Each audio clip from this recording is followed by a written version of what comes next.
উড়িষ্যার অতীতের বাণিজ্য নগরী বালাসোর অর্থাৎ শিশু ভগবানের শহর। শিশু ভগবানের এই শহরে আজকে আপনাদের ঘুরে দেখাবো খুব জাগ্রত পঞ্চলিঙ্গেশ্বর ইমামি জগন্নাথ টেম্পল। নীলগিরি পাহাড়ের কাছে অবস্থিত নীলগিরি নীলমাধবের জগন্নাথ, এখানেই আছে নীলগিরি সহ রাজবাড়ি। আর আপনাদের দেখাবো বুড়িবালামের তীরে চষাখণ্ড, আর নিয়ে যাব এমন একটা মন্দিরে যেখানে ভগবান ভক্তের ডাকে সাড়া দিয়ে তার জন্যে আলাদা করে ক্ষীর রেখেছিলেন। সেই ক্ষীরচোরা গোপীনাথের কথা বলবো আপনাদের, তাই আপনারা ভিডিওটা খুব ভালো করে দেখতে থাকুন আর অজানা ইতিহাস সম্বন্ধে জানতে থাকুন। হাওড়া থেকে শিশু ভগবানের শহর বালাসোরের দূরত্ব 224 কিলোমিটার। কেমনভাবে হাওড়া থেকে বালাসোর এসে পৌঁছবেন আগের পর্বের ভিডিওতে আমি বলে দিয়েছি, ট্রেনের নাম সহ পুঙ্খানুপুঙ্খ তথ্য তুলে ধরেছি। আগের পর্বে বালাসোর স্টেশনে নেমে আপনাদের নিয়ে গেছিলাম এক নির্জন সমুদ্র সৈকতে। অপূর্ব সুন্দর ঝাউবনের মধ্যে দিয়ে হেঁটে গিয়ে সমুদ্র দর্শন, টেন্টে থাকা, ইকো রিসোর্টের ব্যাম্বু কটেজে থাকার অভিজ্ঞতা, সঙ্গে সন্ধেবেলার স্ন্যাক্স সহ মায়াবী পরিবেশে বারবিকিউয়ের মজা নেওয়া, দুপুরে ও রাতে বিভিন্ন আইটেম সহযোগে তৃপ্তিদায়ক মিল খাওয়া, সবই ছিল লাইফ টাইম মেমোরেবল এক্সপিরিয়েন্স। আপনার বাজেটের মধ্যে সেই সমস্ত কথা বলেছি আগের পর্বের ভিডিওতে। সেই ভিডিও দেখে না থাকলে দেখে নেবেন, ভিডিওর লিঙ্ক আমি ডেসক্রিপশান বক্সে দিয়ে রাখলাম। শিশু ভগবানের শহর দর্শন করার জন্য এবং তার অজানা ইতিহাস জানার জন্য আপনাদের আন্তরিকভাবে স্বাগত জানাই ডক্টর শ্যামল মিত্রের ইউটিউব চ্যানেলে। শুরু করা যাক শিশু ভগবানের শহর বালাসোর ভ্রমণ। আমরা আমাদের বালাসোর ভ্রমণ শুরু করেছিলাম ইকো রিসর্ট থেকে। ওশান বিচ রিট্রিট থেকে তাড়াতাড়ি জলখাবার খেয়ে আমরা সকাল 9টার মধ্যে বেরিয়ে পড়েছিলাম। বালাসোর শহর থেকে 6 কিলোমিটার দূরে অবস্থিত উড়িষ্যার বৃন্দাবন রেমুনা, আর এই রেমুনাতেই আছে ক্ষীরচোরা গোপীনাথ। আজ থেকে প্রায় 500 বছর আগে কৃষ্ণভক্ত মাধবেন্দ্র পুরী বৃন্দাবন যাচ্ছিলেন। যাওয়ার পথে এই গোপীনাথের সুন্দর মূর্তি দেখে বিহ্বল হয়ে পড়েন। ওনাকে ভীষণভাবে আকৃষ্ট করে এই মূর্তি। তিনি কয়েকদিন এখানে থেকে যান। এখানকার পুরোহিতকে জিজ্ঞাসা করেন কি দিয়ে গোপীনাথকে ভোগ দেয়া হয়। পুরোহিত বলেন গোপীনাথকে ঘন দুধের ক্ষীর করে ভোগ দেয়া হয়। সেই সময় ক্ষীরের প্রতি মাধবেন্দ্র পুরী আকৃষ্ট হয়ে যান। মাধবেন্দ্র গোপীনাথকে ভোগ দেওয়ার আগেই তিনি ক্ষীরের প্রতি দৃষ্টি নিক্ষেপ করেন এবং খেতে ইচ্ছা প্রকাশ করেন মনে মনে। এইখানকার জাগ্রত গোপীনাথ সেই সময়কার পুরোহিতকে স্বপ্নাদেশ দেন, তোমার খাটের তলায় যে ক্ষীর রাখা আছে সেই ক্ষীর নিয়ে তুমি মাধবেন্দ্রকে দাও। আমি এই ক্ষীরকে নিয়ে এসেছি মাধবেন্দ্রকে দেওয়ার জন্য। ভক্তের প্রতি ভগবানের যে অসীম ভালোবাসা, যে প্রেম প্রকাশিত হয়, তার থেকেই নাম হয় ক্ষীরচোরা গোপীনাথ। গোপীনাথ ভক্তের ইচ্ছা পূরণ করার জন্য ক্ষীর চুরি করে এনেছিলেন ভক্ত মাধবেন্দ্রকে দেওয়ার জন্য, তাই এই নাম ক্ষীরচোরা গোপীনাথ। এখানে আপনারা দেখবেন কৃষ্ণ ভগবানের 3টি রূপ। কৃষ্ণ ভগবানের দিকে মুখ করে দাঁড়ালে দেখবেন ডান দিকে আছেন গোবিন্দজি, মাঝে এখানকার গোপীনাথজি, আর তার পাশে মদন মোহন। খুব সুন্দর অপূর্ব বিগ্রহ। এখানে ছবি তোলা যায় না, তাই আপনাদের দেখাতে পারলাম না। মনে রাখতে হবে এখানে সকাল 5টা থেকে দুপুর 12টা 30 পর্যন্ত মন্দির খোলা থাকে, এরপর বন্ধ হয়ে যায়। তারপর আবার খোলে 3টে 30 থেকে রাত্রি 8টা 30 পর্যন্ত। জনশ্রুতি কৃষ্ণের অবতার গোপীনাথ 800 বছর আগে থেকে এখানে বসবাস করতেন। এখানে তিনি ক্ষীর গ্রহণ করেন পিপুল পাতার চামচ দিয়ে। কালের বেড়াজাল পেরিয়ে পিপুল গাছটি আজও দাঁড়িয়ে।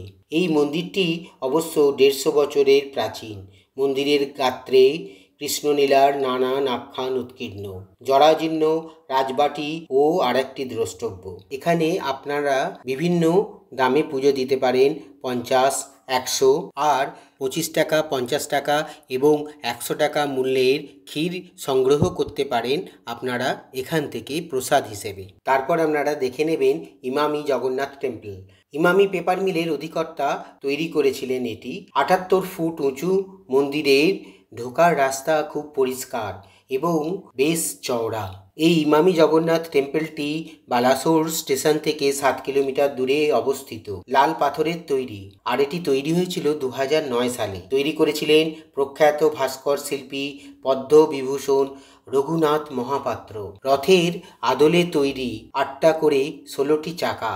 এই মন্দিরটি কোণারকের সূর্য মন্দির এবং পুরীর জগন্নাথ দেবের মন্দিরের সংমিশ্রণে তৈরি। মূল মন্দিরের দক্ষিণ দিকে রয়েছে কাশী বিশ্বনাথের মন্দিরের আদলে তৈরি বিশ্বনাথ মন্দির, পিছনে বিমলা মায়ের মন্দির, আর উত্তর দিকে রয়েছে মহালক্ষ্মী মন্দির, হনুমান মন্দির। মনে রাখবেন, এই মন্দির 5টা 45 থেকে 12টা 30 মিনিট পর্যন্ত খোলা থাকে।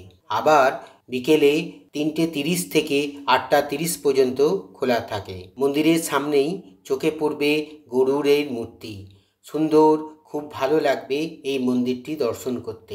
ইমামি জগন্নাথ টেম্পল দর্শন করে আমরা চলে আসলাম নীলগিরি পাহাড়ে অবস্থিত জগন্নাথ দেবের পুরানো মন্দির দর্শন করতে।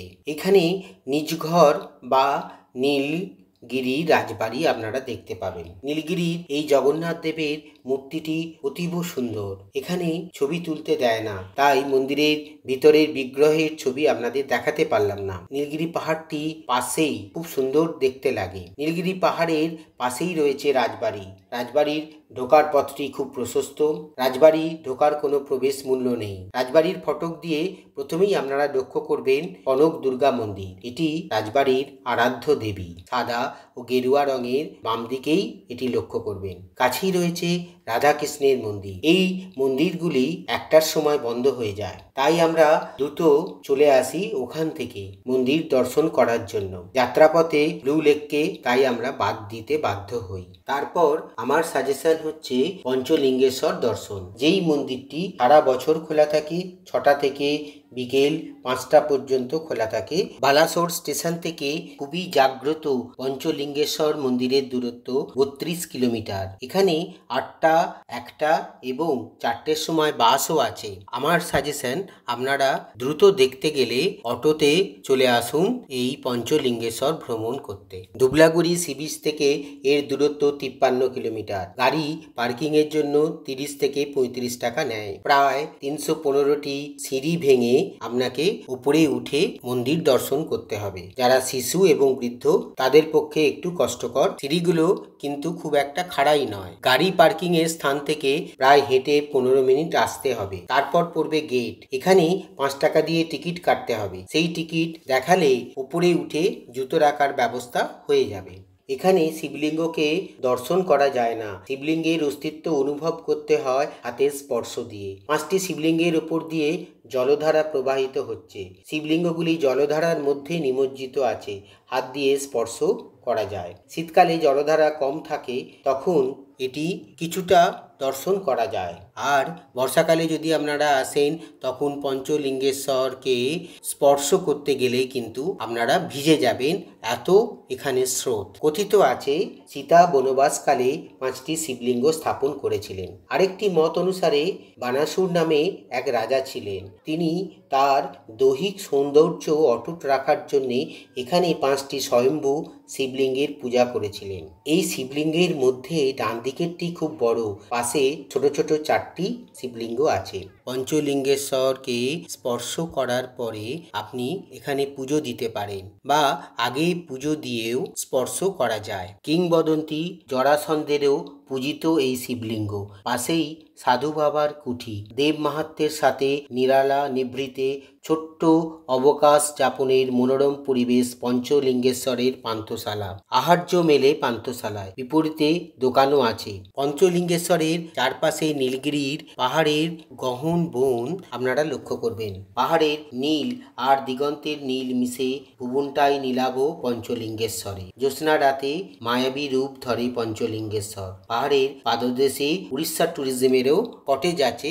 আপনারা এখানেও ইচ্ছা করলে মায়াবী পরিবেশে ভাড়া ভাড়া নিয়ে থাকতে পারেন। পঞ্চলিঙ্গেশ্বর যাওয়ার আগে বালাসোর স্টেশন থেকে 8 কিলোমিটার দূরে আমাদের অটো খানিকক্ষণ স্তব্ধ হয়ে গেছিল বুড়িবালাম নদীর ব্রিজের ওপর। দূর থেকে দেখে নিয়েছিলাম সেই স্মৃতি বিজড়িত যুদ্ধের স্থান।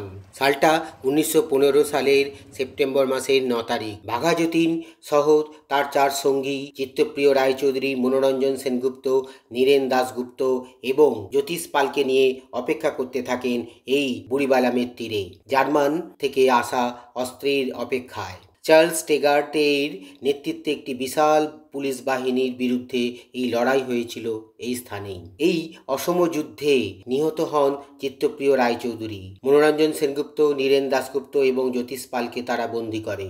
যতীন্দ্রনাথ মুখার্জি ওরফে বাঘা যতীন আহত অবস্থায় স্থানান্তরিত হন বালাসোর হাসপাতালে। 10ই সেপ্টেম্বর 1915 এখানেই তার মৃত্যু ঘটে। এই জেলখানাতেই তার শেষকৃত্য সম্পূর্ণ হয়। 1979 10ই সেপ্টেম্বর স্মারক বেদি তৈরি করা হয়েছিল জেলের সামনে দাহস্থলে। বন্দিবাসের সেলটি সেপ্টেম্বর মাসের 10 তারিখ সাধারণে দেখার অনুমতি মেলে। আর সেদিনকার হাসপাতাল রূপান্তরিত হয়েছে বড়বাটি গার্লস স্কুলে।